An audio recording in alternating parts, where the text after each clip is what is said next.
Welcome students, welcome to the 15th lecture and it is the last lecture of your current running chapter sphere. इस lecture में हम दो questions important attempt करने जा रहे हैं जो कि आपके एग्जाम्स में पूछे जाते हैं। देखिए आप फर्स्ट क्वेश्चन जो है वो कंडीशन ऑफ ऑर्थोगोनलिटी या ऑर्थोगोनल स्फीयर से रिलेटेड है।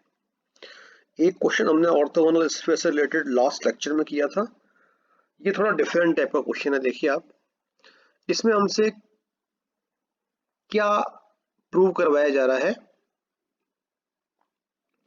कि हमारे पास दो स्फीयर्स हैं, टू स्फीयर्स, और उनकी त्रिज्याएं R1 और R2 हैं और दे कट ऑर्थोगोनली, दे कट ईच अदर ऑर्थोगोनली, मतलब दो गोले जिनकी त्रिज्याएं R1 R2 हैं एक दूसरे को ऑर्थोगोनली मतलब लंबिक रूप से काटते हैं। अब अगर दो स्फीयर्स आपस में काट रहे हैं तो अब आप इमेजिन कीजिए उसका डायग्राम। तो जब दो स्फीयर्स काटते हैं तो उनका एक कॉमन प्लेन होता है, क्या कह सकते हैं, उनका जो प्लेन ऑफ इंटरसेक्शन होता है उसी को हम कह रहे हैं कॉमन प्लेन। वो कॉमन प्लेन दोनों स्फीयर्स को मीट करता है या दोनों स्फीयर्स को इंटरसेक्ट करता है। तो उस कॉमन प्लेन के द्वारा दोनों स्फीयर्स को इंटरसेक्ट करने पर जो सर्किल बनता है वो कहलाता है कॉमन सर्किल। ठीक है, इस बात को हम देखिए थोड़ा डायग्राम में भी एक्सप्लेन करने की कोशिश करेंगे, पर पहले आप इसको हम क्वेश्चन को पूरा रीड कर रहे हैं। क्वेश्चन हमसे क्या कह रहा है, prove that the radius of the common circle is this. मतलब ये दो रेडियस हैं लेकिन स्फीयर्स की हैं और ये हमको प्रूव करना है रेडियस है किसकी, इन दोनों स्फीयर्स के काटने पर जो कॉमन सर्किल बना उनकी। तो देखिए हम पहले थोड़ा सा और हम इसको डीपली अंडरस्टैंड करते हैं क्वेश्चन को। देखिए अब इस डायग्राम में अब चूंकि एक्चुअल जो फिनोमिना है वो तो 3D का है पर उसको हम 2D में बना रहे हैं, तो ये आपको थोड़ा सा विजुअलाइज करना पड़ेगा। ये एक छोटा सा हमारा एफर्ट है क्वेश्चन को समझने का, पर ये एग्जैक्ट फिगर नहीं है। तो देखिए आप यहाँ पर ये दो हमारे S1 और S2, ये दो हमारे स्फीयर्स हैं जो कि 3D में है, स्पेस में दो गोले हैं, ये आपस में इंटरसेक्ट कर रहे हैं, दिख रहा है आपको। तो इनको इनके इंटरसेक्ट करने पर ये जो प्लेन दिख रहा है आपको एक तरह, ये प्लेन इन दोनों स्फीयर्स का कॉमन प्लेन है या कह सकते हैं हम इनका प्लेन ऑफ इंटरसेक्शन है। ठीक है, अगर आप स्फीयर्स को अपने सामने इमेजिन कर रहे हैं, बिल्कुल यूं मान लीजिए अपने आंखों के सामने दो स्फीयर्स इंटरसेक्ट कर रहे हैं, तो ये स्फीयर्स आपकी आंखों के परपेंडिकुलर है, ये उसका प्लेन दोनों स्फीयर्स को मीट कर रहा है और आपके फेस के परपेंडिकुलर है, यूं समझिए आप, और ये इन दोनों स्फीयर्स को काट रहा है, इंटरसेक्ट कर रहा है। तो जब ये कॉमन प्लेन, अब यहां पर हमने इसको ऐसे दिखा रखा है, ठीक है, आप थोड़ा आपको विजुअलाइज करना है। तो ये प्लेन जब इन दोनों स्फीयर्स को इंटरसेक्ट करेगा तो हम जानते हैं कोई भी प्लेन किसी भी स्फीयर को एक सर्किल में मीट करता है या इंटरसेक्ट करता है। तो ये देखिए मैंने यहाँ पर एक छोटा सा सर्किल ऐसे बना रखा है, थोड़ा सा, वैसे तो ये रेड कलर का था पर पिक्चर में ये रेड हो सकता है पर नहीं अपीयर हो रहा हो, पर थोड़ा सा डिफरेंट तो अपीयर हो रहा है। तो ये जो आपको एक लीफ नुमा स्ट्रक्चर दिख रहा है ये एक्चुअली एक सर्किल है, ये सर्किल है इनका कॉमन सर्किल। ये स्फीयर S1 पर भी सिचुएटेड है और ये स्फीयर S2 पर भी सिचुएटेड है, और ये कैसे उत्पन्न हुआ, ये इस कॉमन प्लेन के द्वारा इन दोनों स्फीयर्स को काटने से उत्पन्न हुआ। ठीक है, अब हमें इसी कॉमन सर्किल की रेडियस फाइंड करनी है। तो देखिए इस क्वेश्चन को करने का की जो की स्टेप है, जो बात है जो याद रखने की है वो ये है कि जब हम दो स्फीयर्स की इक्वेशन को एज्यूम करेंगे, तो वैसे तो जब मैं आपसे बोलूंगा एक इक्वेशन की स्फीयर को एज्यूम करो तो आप इस तरह से करोगे, ये जो 2 लिखी हुई है।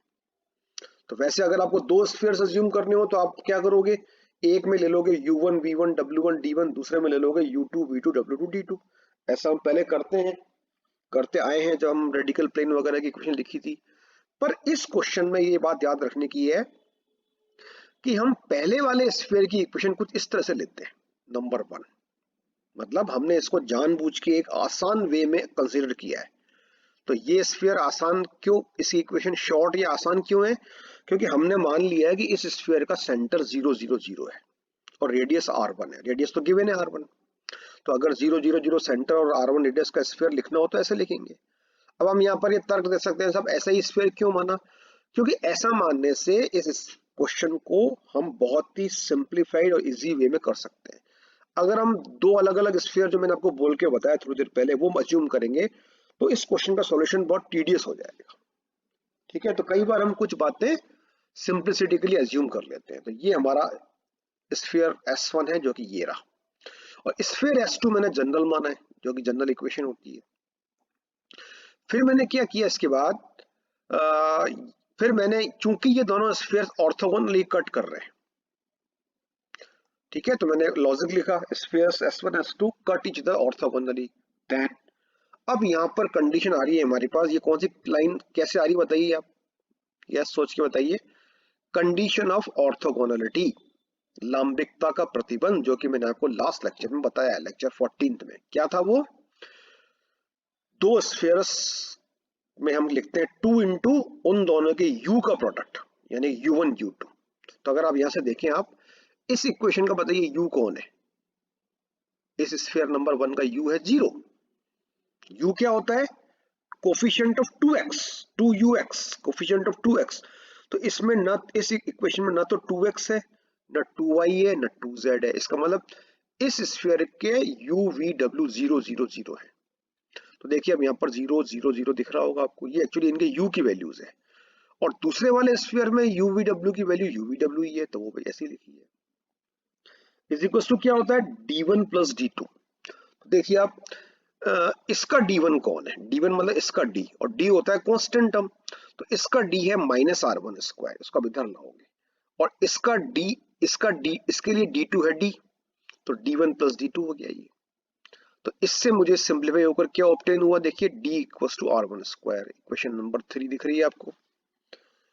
अब हम यहां पर लिखने जा रहे हैं इक्वेशन, किसकी equation? Equation of the common plane of intersection, common plane की इक्वेशन या प्लेन ऑफ इंटरसेक्शन की इक्वेशन। और प्लेन ऑफ इंटरसेक्शन कौन है? देखिए चित्र में ये वाला जो मैंने बना रखा है। एक तरफ ये समझ सकते हैं, ये जो लाइन ए बी है ना, ये लाइन ए बी इस प्लेन को रिप्रेजेंट कर रही है, क्योंकि ये लाइन ए बी इस प्लेन में लाई करती है। देखिए आप, तो कॉमन प्लेन या plane of intersection of two spheres को फाइंड करने का तरीका हमारा क्या होता है? देखिए यहाँ में लिखा भी है, shown as this in the figure. तो ये जो चित्र है ये हमारा इसको दर्शा रहा है ये। तो इसके लिए हम क्या करते हैं? प्लेन ऑफ इंटरसेक्शन के लिए उन दोनों प्लेन्स की इक्वेशन को सब्ट्रैक्ट करते हैं। तो यहाँ पर अगर मैं इन दोनों को सब्ट्रैक्ट करूं, तो फॉर्मूले में तो मैंने लिखा है S1 माइनस S2, पर एक्चुअली मैंने S2 माइनस S1 किया है, क्योंकि ऐसा करने से u v w की टर्म्स पॉजिटिव आएंगी। अगर आप S1 माइनस S2 करोगे तो उसमें से फिर आपको -1 से इंटू करना पड़ेगा। तो अभी आप समझ लीजिए कि मैंने इसमें से S2 माइनस S1 कर दिया। तो देखिए अब इधर जब 2 में से 1 को घटाऊंगा तो x square y square z की टर्म्स कैंसिल हो जाएगी, और remaining term 2ux plus 2vy plus 2wz plus d, और इधर से ये माइनस, पहले मैं r1 स्क्वायर को इधर लाऊंगा और घटाने पर ये प्लस r1 स्क्वायर हो जाएगा। फिर देखिए मैंने क्या किया, मैंने यहाँ d की जगह r1 स्क्वायर पुट कर दिया इक्वेशन नंबर 3 से। आप चाहो तो ब्रैकेट में लिख देना यूजिंग 3। तो इससे d प्लस r1 स्क्वायर, यहाँ d की जगह r1 स्क्वायर पुट कर दिया, तो ये हो गया r1 square plus r1 square is 2r1 square. फिर 2 मैंने इसमें से कॉमन निकाल के कैंसिल कर दिया। ठीक है, इसके बाद अब आप डायग्राम में देखिए, ये मेरा प्लेन नंबर जो 4 आया है, ये वाला प्लेन आया है, जो कि यहाँ पर मैंने इस तरह से डिजाइन किया हुआ है। अब मैं इस प्लेन पर इस स्फीयर S1 के सेंटर जो कि 0 0 0 है से एक परपेंडिकुलर डाल रहा हूं। ये काम हम किसी भी स्फीयर के सेंटर से वैसे कर सकते हैं, पर हम S1 के सेंटर से क्यों कर रहे हैं? क्योंकि ऐसा करने से हमारी कैलकुलेशन इजी होगी, क्योंकि इसका सेंटर हमने क्या माना है? 0 0 0। इसी कारण मैंने ये स्फीयर जो है ये इसी फॉर्म में लिया था। शुरू में मैंने आपको कहा था ना हमने। अब आप देखिए किसी बिंदु से किसी प्लेन पर जब हम परपेंडिकुलर डालते हैं और ये प्लेन इस तरह से परपेंडिकुलर है, तो ये आपके देखिए आपको मानना है कि OL is the perpendicular on the plane. तो लेंथ ऑफ परपेंडिकुलर कैसे निकलती है, किसी पॉइंट से किसी प्लेन पर, वो पॉइंट हम उस प्लेन की इक्वेशन में जाकर फिल कर देते हैं। तो देखिए यहां पर मैंने इस इक्वेशन में, ये इक्वेशन नंबर 4 है ना मेरी, इसके ऊपर मैंने 0 0 0 से परपेंडिकुलर डाला है। तो कैसे डलेगा बताइए, 0 0 0 में फिल कर दूंगा, इसके अंदर भर दूंगा एक्स वाई जेड की जगह, और फिर divided by under root divided by square root के अंदर coefficient of X square plus coefficient of Y square plus coefficient of Z square. ये काम हम कई बार कर चुके हैं पहले, देखिए आप। तो ये आ जाएगा सब लेंथ ऑफ परपेंडिकुलर। देखिए r1 स्क्वायर, तो 0 0 0 भरने के बाद जो टर्म बची r1 स्क्वायर, और नीचे u square v square w square, ये एक्स वाई जेड के इसमें कोफिशिएंट है इक्वेशन नंबर 4 में। इस लेंथ ऑफ परपेंडिकुलर को हमने p मान लिया, देखिए लिखा है ना p, और डायग्राम में ये OL है। देखिए इस चित्र में ये p कौन है, OL है। फिर मैंने आगे क्या किया, देखिए फिर मैंने आगे एक काम किया कि ये जो u square plus v square plus w square आपको दिख रहा है, ये दिख रहा है आपको अंडर रूट के अंदर, इसकी जगह मैंने ये वैल्यू पुट कर दी d प्लस r2 स्क्वायर। अब ये हो सकता है एकदम से हमको समझ में नहीं आए, तो इसका मैंने यहाँ पर ब्रैकेट में रीजन दिया है, और फिर मैंने यहाँ पर आप देखिए एक एरो लगाया है कि आप चाहें तो ये जो लाइन में लिख रहा हूँ ब्रैकेट में, ये आप यहाँ पर ऊपर लिख सकते हैं, इधर यहाँ पर चाहे तो यहाँ लिखें, यहाँ लिखोगे तो फिर रीजन की जरूरत नहीं पड़ेगी, फिर आप ऊपर नंबर डाल देना कितना उस इक्वेशन से, और अगर नहीं तो हम यहाँ भी लिख सकते हैं। देखिए यहाँ पर मैंने क्या किया है, इस सेकंड वाले S2 की रेडियस का फॉर्मूला लगाया है, और चूंकि इसकी रेडियस मुझे R2 की मिले, तो मैं फॉर्मूला लगाकर उसको R2 के इक्वल कर दूंगा। तो देखिए यही किया मैंने यहाँ पर, u square plus v square plus w square minus d, ये फॉर्मूले के अकॉर्डिंग रेडियस है, इज इक्वल टू R2, और इसका मैं अगर स्क्वायर करके d को उधर भेज दूं, तो ये आ जाएगा u square plus v square plus w square बराबर d प्लस R2 स्क्वायर। तो यहाँ मैंने इस अंडर रूट की जगह d प्लस R2 स्क्वायर रख दिया। आई होप समझ में आ गया होगा आपको। फिर मैंने d की जगह वापस R1 स्क्वायर पुट कर दिया, देखिए ये d बराबर R1 स्क्वायर दिख रहा है आपको यहाँ पर, ये यूजिंग 3। तो ये मेरा कुल मिला के लेंथ ऑफ p आ गया ये R1 square under root R1 square plus R2 square. अब मैंने यहाँ पर लास्टली क्या लिखा है सेकंड पेज में, देखिए इन राइट एंगल ट्राइंगल, ये किसका एब्रीविएशन है, समकोण त्रिभुज को शॉर्ट में लिखने का, राइट एंगल ट्राइंगल, हिंदी में क्या बोलते हैं हम, समकोण त्रिभुज। मैं कौन सा वाला समकोण त्रिभुज कंसीडर कर रहा हूं, OLA। देखिए अब ये OLA को मैंने यहाँ वापस बनाया है। इसको अगर आप यहाँ चित्र में देखें तो OLA देखिए आप यहाँ पर आपको बनाना पड़ेगा। देखिए O आपको दिख रहा है, यहाँ पर L दिख रहा है आपको, A दिख रहा है, तो अगर आप O से A को मिला दोगे तो ये OLA बन जाएगा। तो OLA के अंदर OL लेंथ मेरी P है, OA लेंथ मेरी R1 है।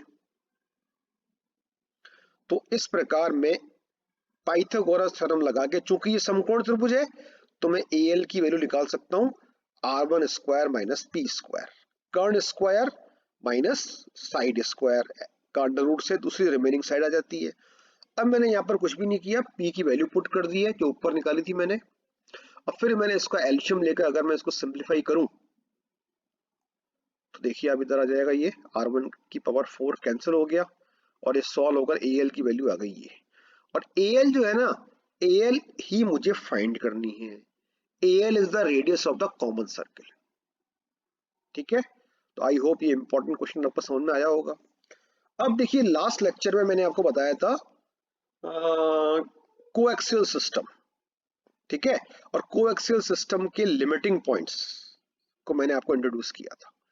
अब लास्ट लेक्चर में अगर आपको याद हो, तो अगर मैंने आपको ये सिखाया था कि अगर दो स्फीयर्स की इक्वेशन मुझे पता है, सपोज पहला स्फीयर है S1 बराबर 0, दूसरा स्फीयर है S2 बराबर 0, तो उन दोनों को लेकर हम एक कोएक्सियल सिस्टम जनरेट कर सकते हैं, जिसकी इक्वेशन होती है S1 प्लस लैम्डा S2 बराबर 0। इसके लिए अब लास्ट लेक्चर देखें, जब लैम्डा जो होता है वो हमारा पैरामीटर होता है। ठीक है, तो यहां पर मैं आपको एक और वे समझा रहा हूं कोएक्सियल सिस्टम ऑफ स्फीयर्स को लिखने का। इसलिए मैंने यहां पर अलग से मार्क किया है ये चीज आप चाहो तो लास्ट लेक्चर में कोएक्सियल सिस्टम में आप ऐड कर सकते हो। क्या कह रहे हैं हम, देखिए यहाँ पर कि अगर मेरे पास मान लीजिए एक ही स्फीयर है और एक प्लेन है, s बराबर 0 equation of A sphere, p बराबर 0 इक्वेशन ऑफ ए प्लेन, तब ये जो s प्लस लैम्डा p बराबर 0 हमारा फॉर्मूला है, जहां लैम्डा एक पैरामीटर है, मतलब lambda is changing, it represents equation of coaxial system of spheres. इससे भी एक coaxial system of spheres obtain होता है विथ p बराबर 0 with the equation of common radical plane. ठीक है, इसका क्या मतलब हुआ, common radical plane of any two spheres of the spheres. इसका मतलब आप यूं इमेजिन कीजिए कि अगर मैं आपको कहूं कि साहब ये जो मेरा कोएक्सियल सिस्टम है, इसके दो मेंबर्स की इक्वेशन लिखो, तो दो मेंबर्स के लिए आप लैम्डा की दो वैल्यूज चूज करोगे। तो सपोज समझने के लिए हम मान लेते हैं कि लैम्डा की दो वैल्यूज हमने मान ली लैम्डा 1 लैम्डा 2, तो इससे इक्वेशन दो बार लिखेंगे तो क्या आ जाएगी, एक बार तो आएगी s प्लस लैम्डा 1 p बराबर 0 और सेकंड टाइम आएगी s प्लस लैम्डा 2 p बराबर 0। ये दो इक्वेशन इस सिस्टम के द्वारा रिप्रेजेंटेड दो स्फीयर्स की इक्वेशन है, यानी इस सिस्टम के दो मेंबर्स की इक्वेशन है। अब कोएक्सियल सिस्टम क्या होता है, वो सिस्टम जिसके किसी भी दो मेंबर्स का रेडिकल प्लेन सेम होता है। तो अगर मैंने अभी आपको जो दो इक्वेशन बोल के बताई लैम्डा 1 लैम्डा 2, उनको अगर मैं सबट्रैक्ट करूं टू ऑब्टेन रेडिकल प्लेन, तो क्या आएगा बताइए, s चूंकि दोनों में सेम था तो कट जाएगा और यहां पर आ जाएगा p common lambda 1 minus lambda 2 coefficient में। अब चूंकि लैम्डा 1 और लैम्डा 2 डिफरेंट है, तो लैम्डा 1 माइनस लैम्डा 2 तो जीरो होंगे नहीं, तो ये तो क्या बचेगा फिर इसमें p बराबर 0। इसका मतलब मैंने आपको ये समझाया कि इस सिस्टम के किसी भी दो मेंबर्स का रेडिकल प्लेन p बराबर 0 आता है, तो इससे ये प्रूव हो गया कि ये सिस्टम एक कोएक्सियल सिस्टम ऑफ स्फीयर्स है।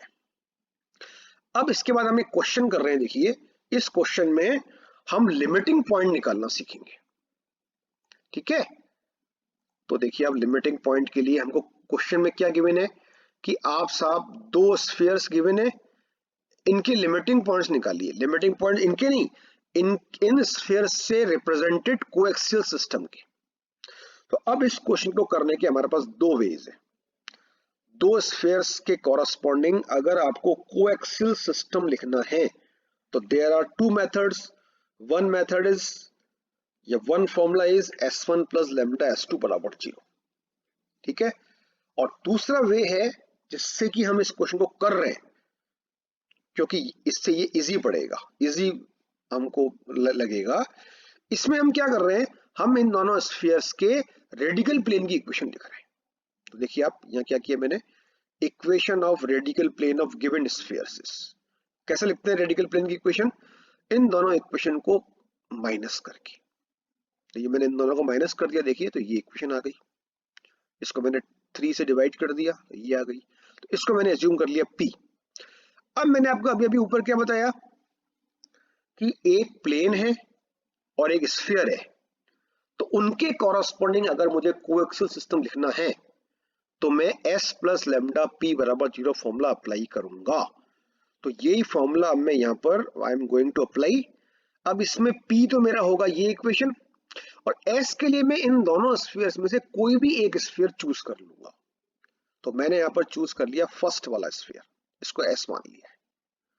तो इसको s फर्स्ट वाले को और इसको p लेकर अगर मैं s प्लस लैम्डा p बराबर 0 एक फॉर्मूला में वैल्यू पुट करूं तो ये आ जाती है।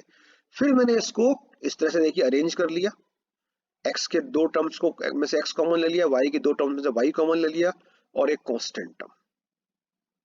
ठीक है, इसके बाद फिर मैंने अब ये जो नंबर 1 इक्वेशन आई, इसको मैं क्या कहूंगा, ये इक्वेशन ही मेरे कोएक्सियल सिस्टम की इक्वेशन है।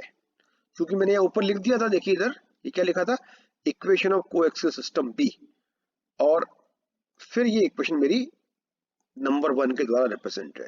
ये कोएक्सियल सिस्टम की इक्वेशन हो गई।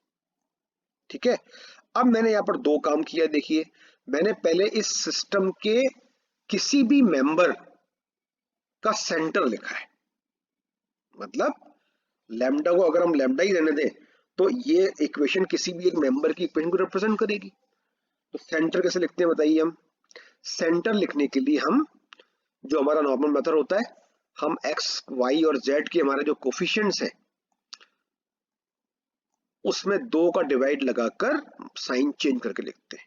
ये हम कई बार कर चुके हैं। और फिर इस सेंटर को यूज करके मैंने रेडियस लिखी है। रेडियस का फॉर्मूला क्या होता है?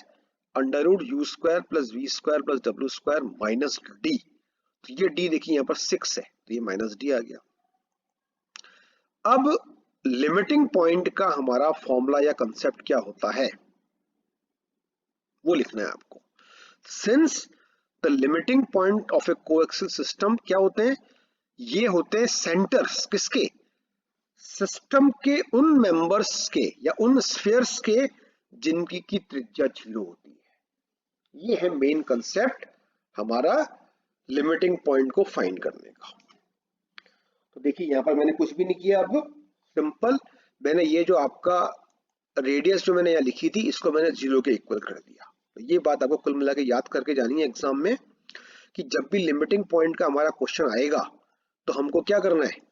हमको कोएक्सियल सिस्टम की इक्वेशन लिखकर उसकी रेडियस लिखकर उसको 0 के इक्वल करना है।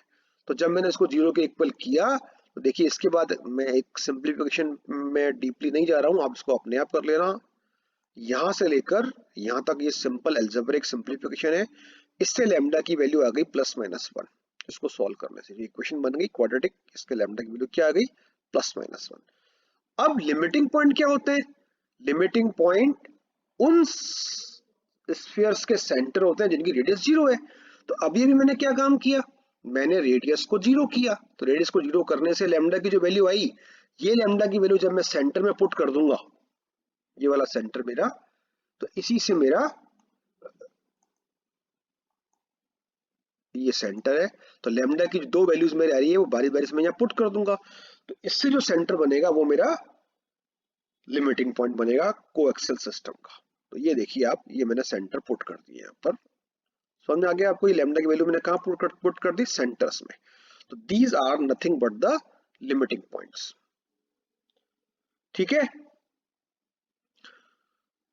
एक्चुअली होता क्या है कि कोएक्सियल सिस्टम में जैसे जैसे हम आगे बढ़ते जाते हैं, इन्फिनिटी की तरफ बढ़ते जाते हैं, तो हमारे सिस्टम की रेडियस कम होती जाती है। तो हम इमेजिन कर सकते हैं कि बहुत दूर जाने पर जो स्फीयर्स है वो सिकुड़कर एक पॉइंट बन गया। ठीक है। तो वो जो पॉइंट है वही हमारा लिमिटिंग पॉइंट है। ठीक है। तो ये आपके एंड ऑफ द चैप्टर हो गया स्फीयर का। ठीक है। इसके बाद जो आपके 3D का पोर्शन है वो आपको दूसरे वाले जो आपके प्रोफेसर साहब हैं वो पढ़ाएंगे, कोन सिलेंडर वगैरह जो चैप्टर है। ठीक है। तो इसके बाद में आपका कैलकुलस का पेपर, जो मैंने पहले 3 चैप्टर उसमें एक्सप्लेन किए थे, समझाए थे मैंने, आपको याद होगा जो शुरू से अटेंड कर रहे हैं।